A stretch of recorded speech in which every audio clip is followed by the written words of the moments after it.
Ok, entonces ahora vamos a entrar rápidamente a Home y entonces aquí vamos, por eso es que se me pierde todo esto. Es que la semana pasada habíamos visto salmos, ¿verdad, licenciada? Y de repente entraron salmos por ahí. Sí, pero ya lo ubiqué ahorita que estaba, Ah, pero lo que pasa es que aquí yo ya voy adentro de esto, pero no sé por qué. sí, estos ya las pasamos la vez pasada. Ok, entonces veamos pues, de alguna manera entramos ahorita a la literatura sapiencial. Fíjense que la primera parte que nosotros vimos toda esta parte de salmos y de cantar de los cantares como parte de una literatura específica, pero ahora viene más que todo el tema de sabiduría, temas múltiples que se van a ir desarrollando y en el caso de Job, pues va a hablar del tema del sufrimiento. Fíjense que yo ya lo tenía ubicado y se me vuelve a perder cuando entro. Tal vez uno anterior a esta diapositiva, licenciada.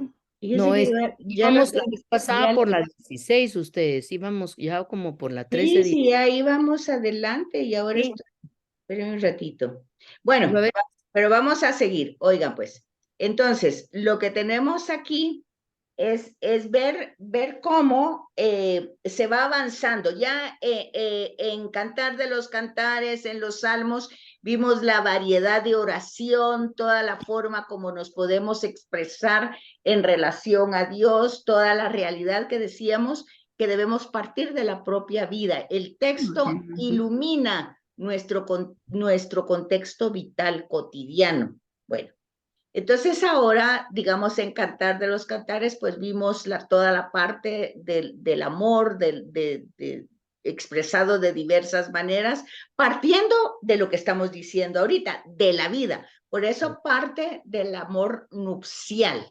Ahora con Job partimos otra vez de la vida. ¿Y de qué partimos? Partimos el sufrimiento. del sufrimiento, ¿verdad?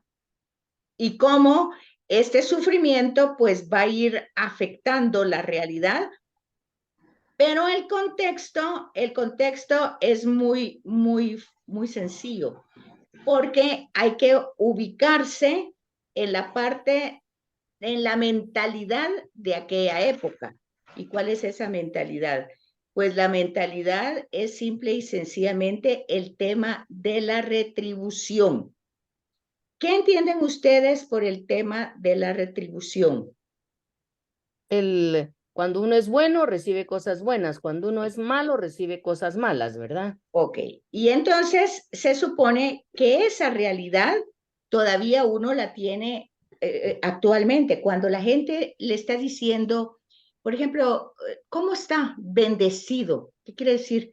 Que tiene todo, ¿verdad? Que tiene trabajo, que tiene salud, que está maravillosamente, pero realmente es el tema de la retribución, porque lo que está diciendo es, bueno, yo estoy haciendo las cosas bien y Dios me tiene bendecido, me tiene chineado, ¿verdad? Porque todo lo estoy haciendo bien. Pero justamente en el libro de Job, esa mentalidad se supera. Fíjense que estoy diciendo, se supera absolutamente porque este libro es didáctico. Aquí ya entra, acuérdense que vimos una literatura lírica y otra que la salmodia, el salmo como oraciones. Ahora, enseñanza, la didáctica es enseñanza sapiencial. Entonces entramos a otro blog totalmente diferente con formas literarias heterogéneas, quiere decir que no vamos a encontrar un solo patrón, ¿verdad? Pero vamos viendo hay un mismo hilo conductor que va desarrollando la temática de esta literatura sapiencial. ¿Y cuál es esa temática? Bueno, lo que hemos dicho, Dios es el creador, ha puesto su huella en toda la creación y en el ser humano ha puesto su ruaj, o sea, su espíritu. Ha desarrollado desde siempre, fíjense, desde siempre, no a partir del pecado de Adán y Eva, eso no tiene nada que ver, es desde siempre ha desarrollado una historia de amor a lo largo del tiempo cronológico nuestro. Entonces podríamos decir que hay dos planos, una historia, y vamos a utilizar un antropomorfismo, porque Dios ya dijimos que es espíritu, por lo tanto, si es espíritu, no tiene pensamiento, no tiene oídos, es espíritu. Nosotros somos humanos, somos carne. Ha insuflado en nosotros su espíritu, pero nosotros somos humanos, somos carne. Dios es espíritu, es una realidad diferente. Nosotros somos su creación, somos criaturas. Eso hay que tenerlo claro para ir encontrando el hilo conductor de la creación y luego de la historia de la salvación. Porque para poner una analogía, una comparación humana, yo quiero que me quieran por lo que yo soy. Yo quiero eso. Si alguien me quiere, que me tiene que querer por lo que soy. O sea, por lo que soy en esencia, no por lo que tengo ni por lo que parezco, no, sino por cómo soy. Así soy, y si alguien me quiere querer, así me quiere. Y si no, que no, va. Es una cosa parecida con Dios. O sea, Dios ha dado la libertad y con ella el libre albedrío para que lo conozcan y lo amen libremente. Y si no, no. Por lo tanto, el no tiene como consecuencia el castigo, porque si no, no habría libertad. Fíjense cómo los temas se van entrando. Acuérdense que estamos hablando de literatura didáctica, sapiencial. O sea, si yo rechazo a Dios porque no me interesa, porque no es relevante, porque no creo, por lo que ustedes quieran, eso no significa que me va a castigar. Simplemente yo voy a vivir con consecuencias en mi vida y eso va a ser todo. Bueno, entonces hay que tener claro que la creación es el acto de amor de Dios, donde se da en su creación y luego se desarrolla una historia. Decíamos que la historia entonces se da en dos planos, la historia de Dios como la tiene proyectada y la humana como se va dando. ¿Y cómo se va dando? Pues eso es lo que vamos a ir descubriendo a lo largo de ese hilo conductor. Entonces ya vimos en los salmos que hay distintas experiencias humanas de venganza, los imprecatorios de petición, de súplica, de alabanza, de gratitud, bueno, en fin. Y vimos en los salmos que en el gran proyecto de amor de Dios, él mismo, lo vimos con el salmo del Mísere, él mismo es el que manda o él es el que presenta a través del profeta. Fíjense, el profeta es la boca de Dios. Y entonces ante ese profeta lleva la verdad, en el caso del salmo que vimos, a David, para que reconozca su incoherencia, su falla, su pecado, todo lo que ustedes quieran. Ok. Entonces, ante esa realidad, la persona puede reconocerlo, justificarlo o no reconocerlo. Ese entra el libre albedrío. Pero dentro de todo eso se va a dar, o rebelarse o endurecer el corazón. Hay muchas reacciones y todo eso entra en el libre albedrío. Entonces lo que nosotros vamos a ver es el significado de la verdadera sabiduría, el sentido de la existencia humana. Y con ese sentido de la existencia humana, el sentido del dolor. Fíjense, el dolor y el sufrimiento no es lo mismo. El dolor es algo que es corporal, ¿verdad? Y el sufrimiento es algo mental. O sea que son dos realidades diferentes. El mal, que no se necesita que nos lo expliquen, lo vemos en nosotros mismos, no es que lo veamos en otras personas, lo vemos. La justicia de Dios ante la injusticia de los hombres. Fíjense todos los temas que van a entrar en la literatura didáctica sapiencial, que son los libros que vamos a ver de aquí para adelante. Entonces en el libro de Job, y miren, ya llegué, ya voy en mis diapositivas, ya la encontré. Entonces, tenemos ante todo el nombre de Job, ¿verdad? ¿Qué significa? Y es, otra vez, entramos con una mezcla de sabiduría. No es netamente hebrea. Cuando ustedes lean la introducción y lean el texto o lean las citas que les puse en la agenda, pues entonces ustedes se van a dar cuenta de que hay una gran cantidad de referencias, de personajes y de creencias y de ideas, y lo vamos a ver ante todo en un diálogo que se va a desarrollar en el texto. Entonces, el nombre es el personaje, significa dónde está mi padre, dónde está mi salvador, dónde está, porque por la forma en que, cómo se va a desarrollar. Y vemos que el lugar en el canon pues entra entre los libros didácticos sapienciales.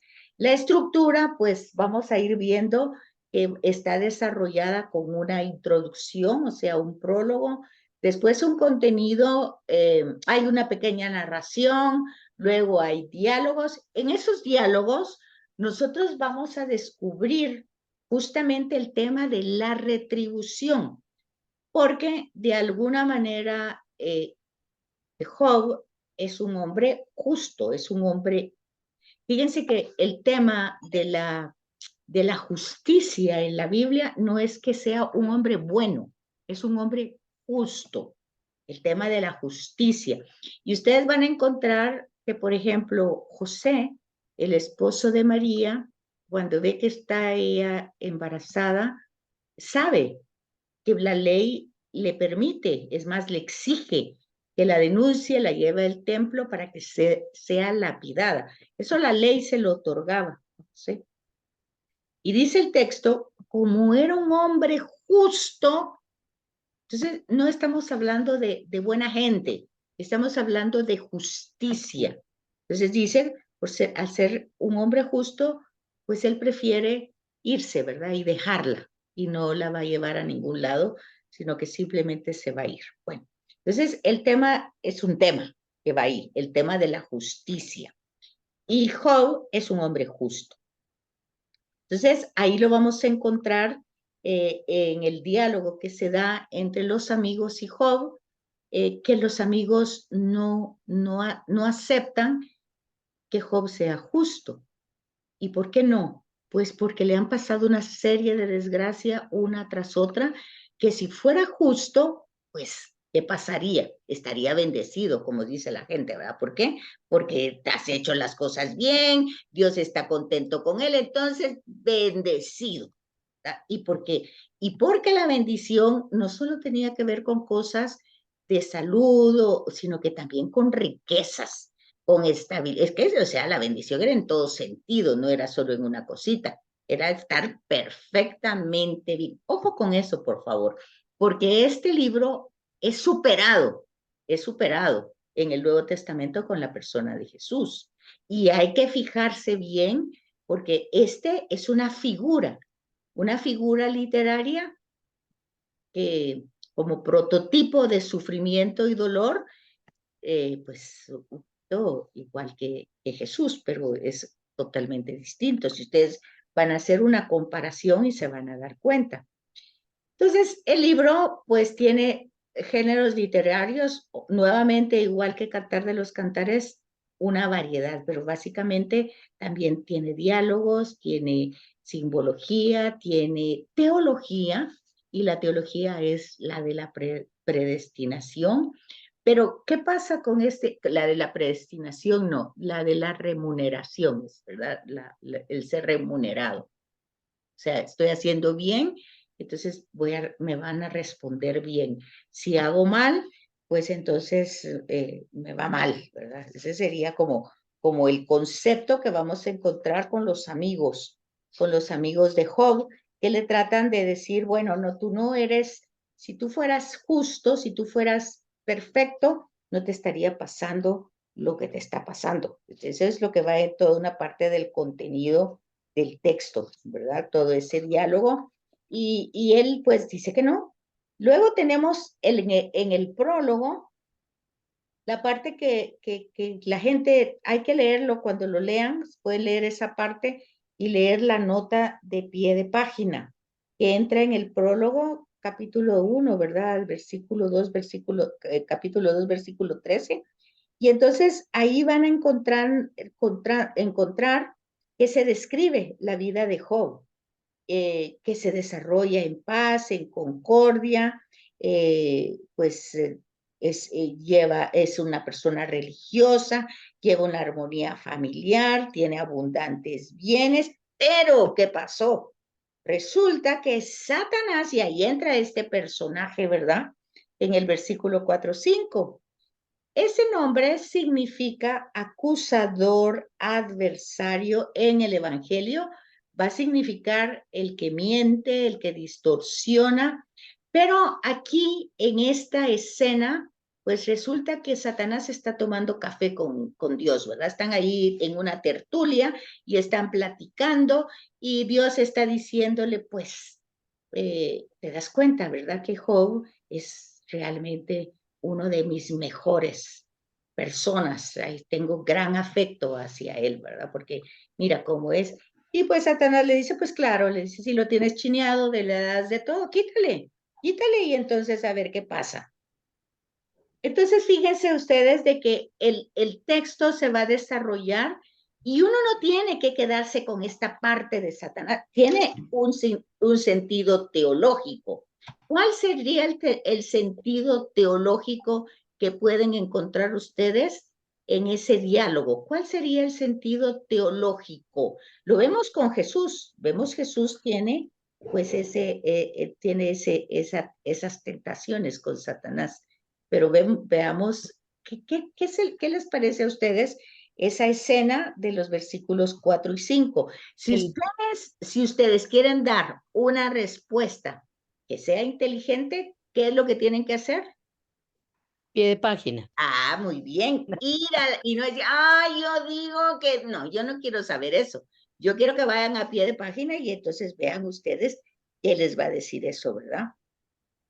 Y se fijan ustedes que si pueden ir encontrando el hilo conductor, también van a encontrar en el Nuevo Testamento, aparte de las tentaciones de Jesús, van a encontrar a Jesús que le dice a Pedro que Satanás como león rugiente está queriendo devorarlo y que caiga, ¿verdad? Pero yo he rogado al Padre por ti para que no, pues, caigas en la tentación, algo así, ¿verdad?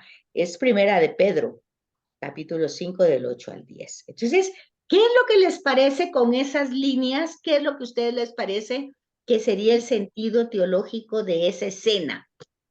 ¿Cuál sería?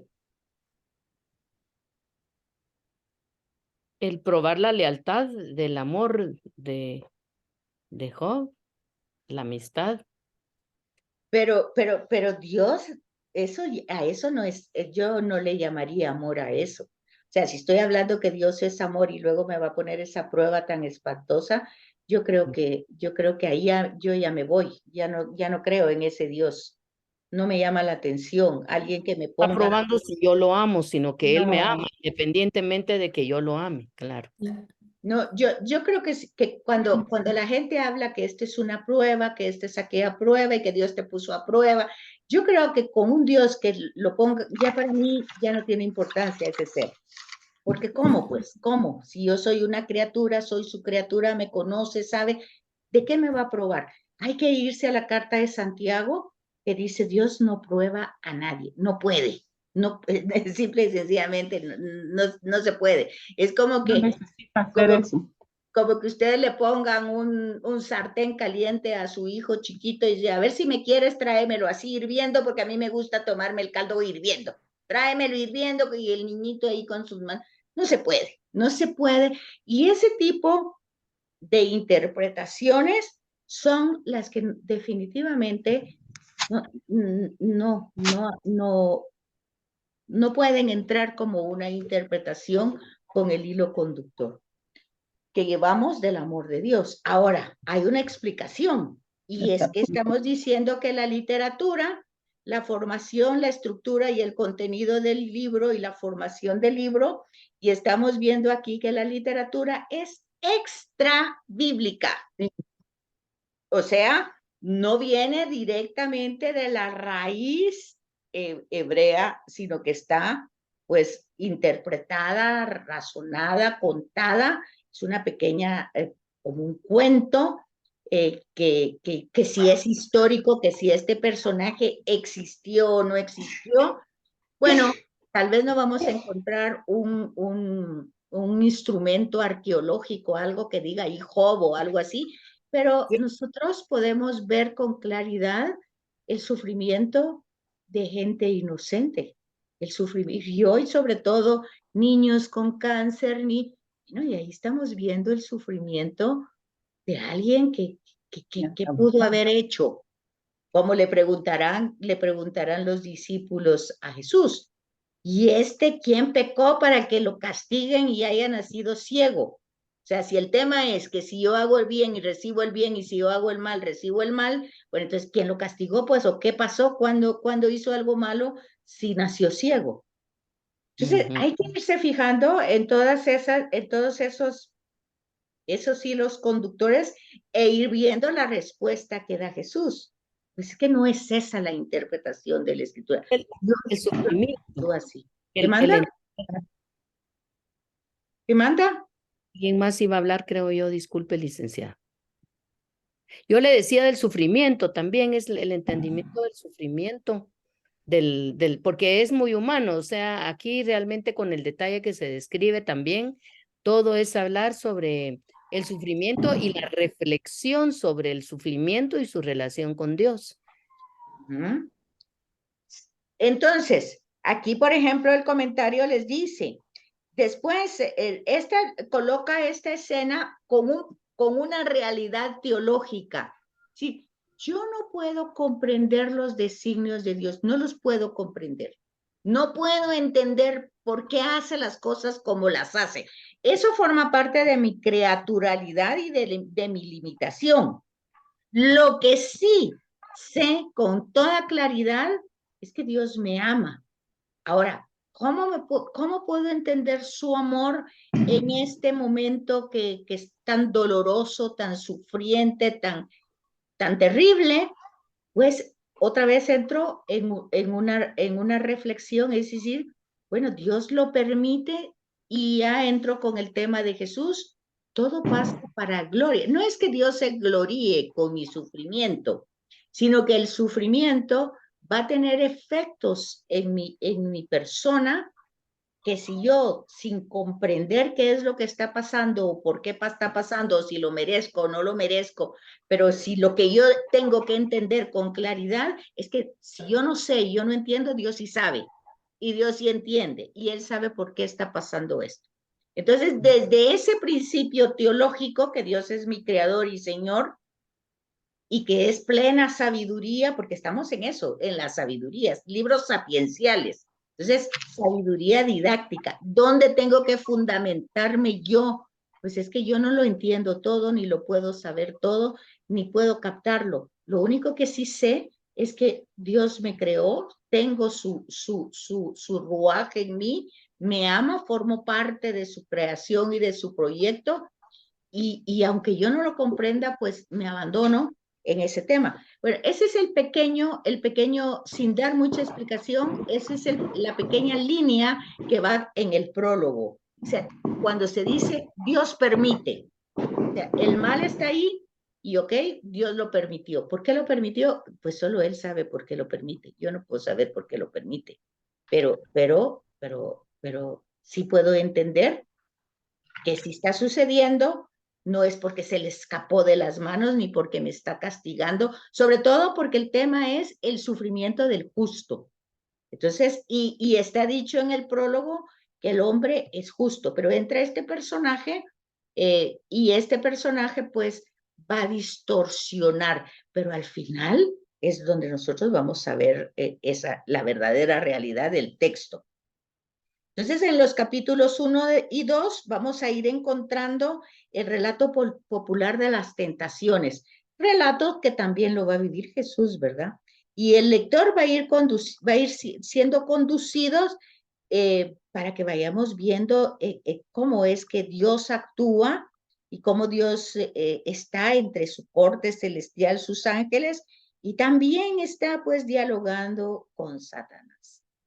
Y en ambos casos, ante Yahvé, que muestra su complacencia por la vida preciosa e íntegra que lleva Job, Satanás arguye de que eso pasa porque realmente pues le dan de todo, ¿verdad? Entonces, de alguna manera, esta es una especie de desafío, pero desafío no para demostrar la grandeza de Dios. El que tiene que descubrir verdaderamente la grandeza de Dios es Job, porque al final vamos a encontrar la frase que dice Job: te conocía solo de oídos o de oídas.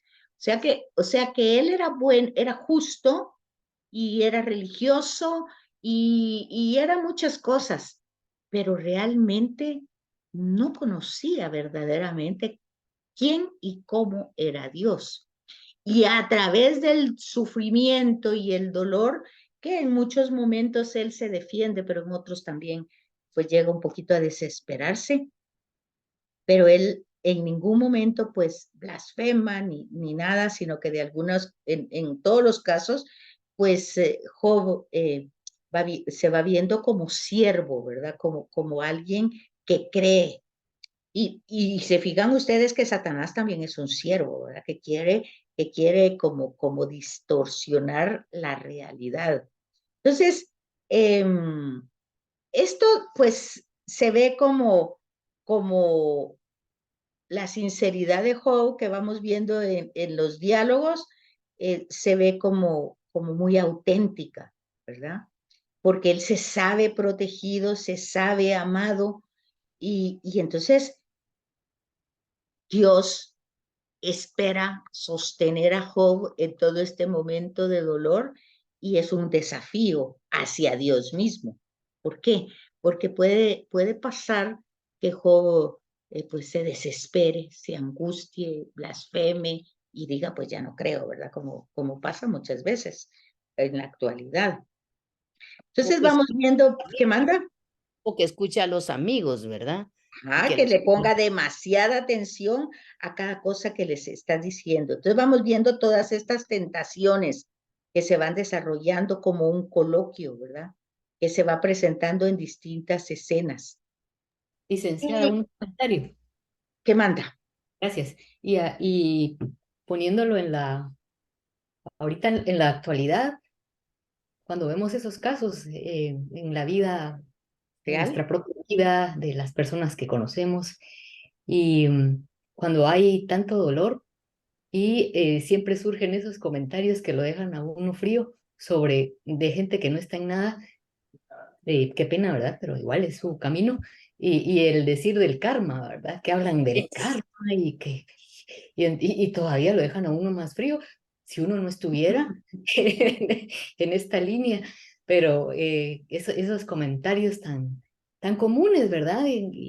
Con gente también que es muy joven, ¿verdad? Y mencionan mucho eso, lo que nos explicaba usted en el curso pasado del New Age y todo eso, y el karma. Y entonces, y de veras, si uno no estaría encaminado, lo pueden mover, ¿verdad?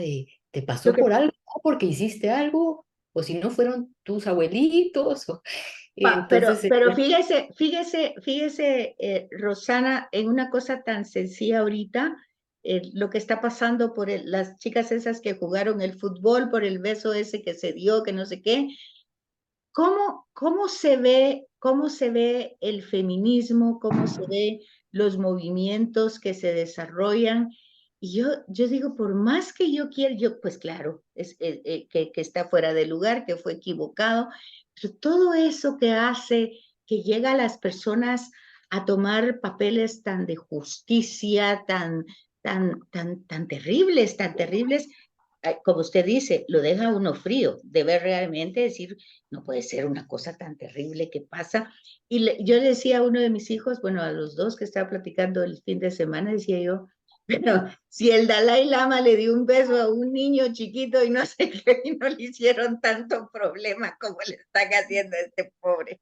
En fin, Pues sí, se volvió lío también, ahí andaban todos, pero qué divertido también es dar bueno, de experiencia. divertido no tiene nada, tiene todo este tema de que hay que posesionarse, hay que tener un lugar. Todo esto, si uno lo sabe leer, está iluminando este contexto histórico y lo está iluminando sobre todo en la sección. Fíjense cuántos capítulos lleva los diálogos, lleva del capítulo 3 al 26. Es casi todo el contenido del libro. ¿Y cuál es la temática ahí? Pues es justamente El sufrimiento y la el dolor. teología de la retribución. Eso es el diálogo y ustedes pueden ir leyendo ahí cada uno. Algunos son soliloquios de Job que está hablando solito, otros intervienen los amigos, otros ustedes van a ver lamentos, ahí van a encontrar distintas realidades. Pero lo importante es que ustedes lleguen a la teofanía. Está en el capítulo del 38 al 41. Eso fue lo que les dejé leer. Y que esos 3, 4 capítulos, 38, 39, 40, 41, pues el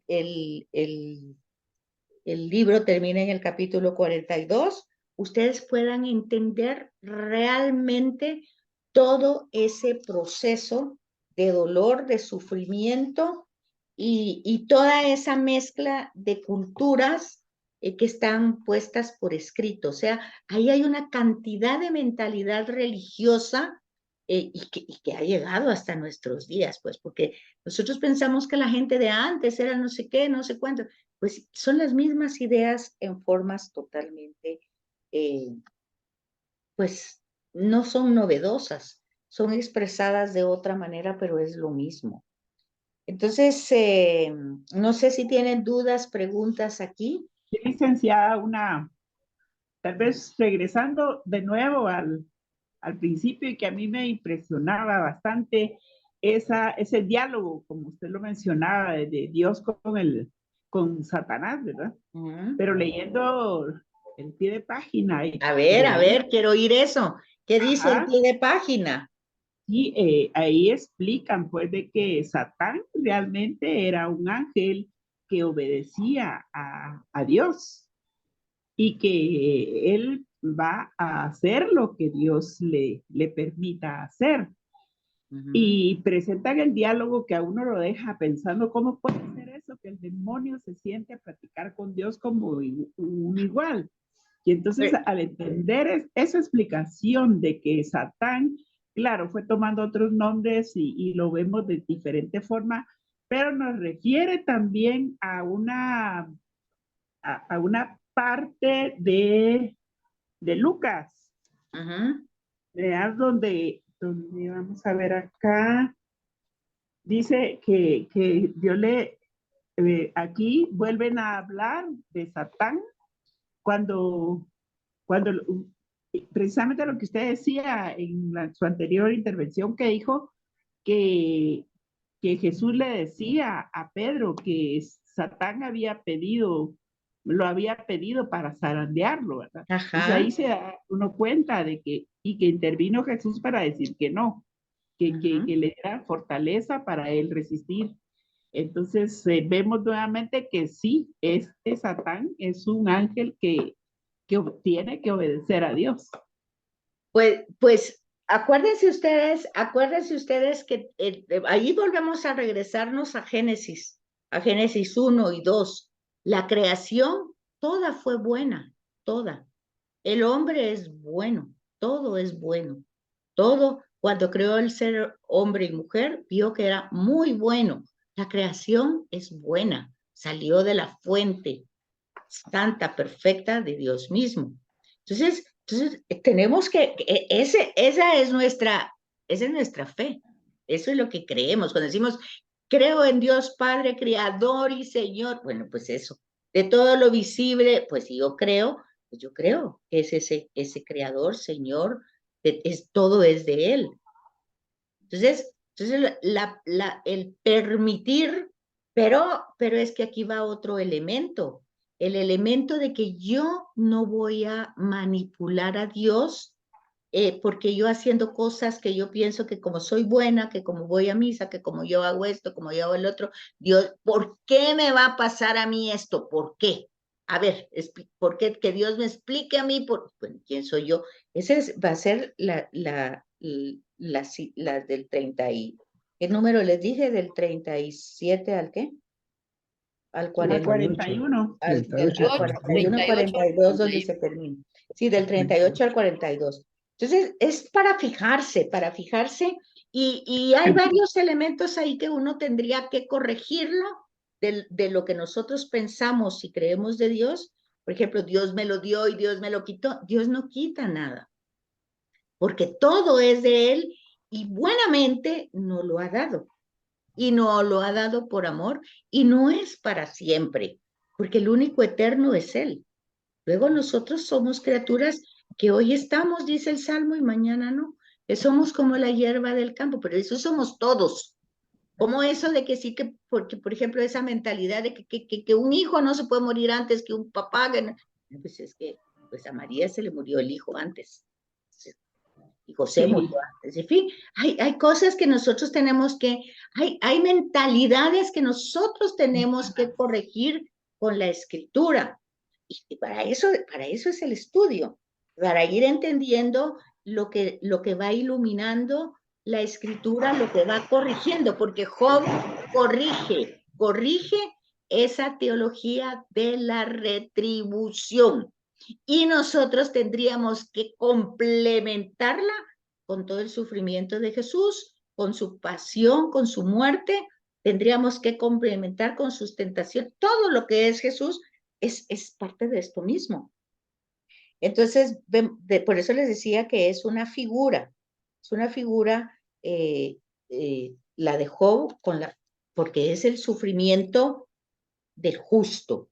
Entonces, eso es lo que... Imagínense, María cómo sufrió con la muerte de Jesús, ¿verdad? O sea, Y nosotros pues, seguimos repitiendo que los hijos no se tienen que morir antes que los papás. Bueno, saber a quién se le ocurre todo eso, ¿verdad? Pero nosotros nos iluminamos y también cuando ponemos, miren, también cuando se pone esa escena de Satán, por favor, no es para leerlo literalmente como está ahí. ¿Por qué?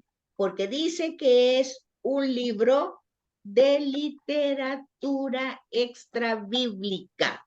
¿Qué quiere decir eso? Que hay mentalidad sumeria, mesopotámica, babilónica. O sea, hay mentalidades egipcias. Acuérdense que los egipcios tenían hasta la magia. Acuérdense cuando Moisés va con aquel subáculo y que se vuelve serpiente. Acuérdense que los otros magos de ahí también lo podían hacer. En fin, todo eso nosotros tenemos que tener una visión en conjunto. Dice que en los pueblos del área griega medio oriental, el testimonio de todas estas figuras del justo doliente, pues es una realidad. Nosotros la tenemos en la actualidad. Entonces, es una literatura más que todo sumeria, que ha sido adaptada media. por los Ajá, hebreos. También es los literatura hebreos. babilónica, egipcia. Y entonces les queda como trabajo leer esa parte, esas citas que les dije, con los temas teológicos que ahí van a encontrar. ¿Cuáles son esos temas? El sentido del sufrimiento del justo, la justicia y la sabiduría de Dios, eso es lo que tiene que ir ubicando. Y ya queda un minuto, los 10 minutos que faltan, y luego entramos al otro tema. Y si tienen algunas preguntas o algo, pues me dicen